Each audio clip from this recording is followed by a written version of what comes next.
Bonjour, est-ce que vous avez déjà eu l'occasion de lire les évangiles? Dans l'évangile selon Marc, au chapitre 5 par exemple, il nous est relaté une histoire extraordinaire que j'aimerais pendant quelques instants vous lire. Il nous est dit qu'il y avait une femme qui était malade, elle était atteinte d'une perte de sang depuis 12 ans.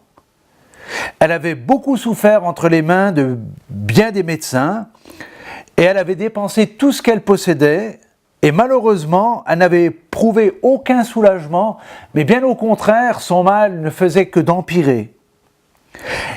Ayant entendu parler de Jésus, elle vint dans la foule par derrière et toucha son vêtement, car elle se disait, si je puis seulement toucher le bord de son vêtement, je serai guérie.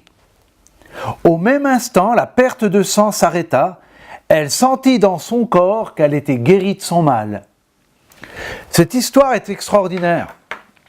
Il nous est parlé de cette femme qui, dans son malheur, malade, désespérée, n'arrivait pas à trouver la guérison, même parmi les meilleurs médecins d'Israël. Mais cette femme a eu un privilège dans sa vie, c'est qu'il nous est dit qu'elle a entendu parler de Jésus. Et ayant entendu parler de Jésus, elle a commencé à croire que dans son cœur, en s'approchant de Jésus, elle pourrait trouver la guérison pour sa vie. Et c'est ce qu'elle a fait, c'est ce qu'il nous est dit.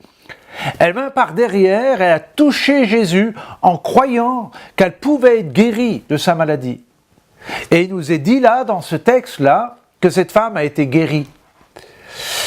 Ce que j'aimerais vous dire, c'est que Jésus a le pouvoir de changer votre vie. Il a le pouvoir de guérir votre cœur comme votre corps. Il est capable de guérir votre être intérieur afin que vous puissiez trouver la vraie paix dans votre vie.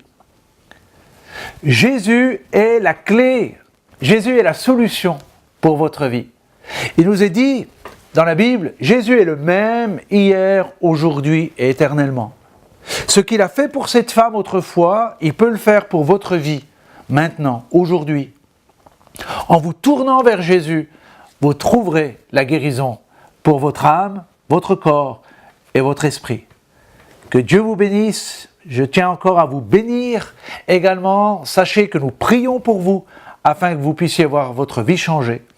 Dieu vous bénisse et à très bientôt.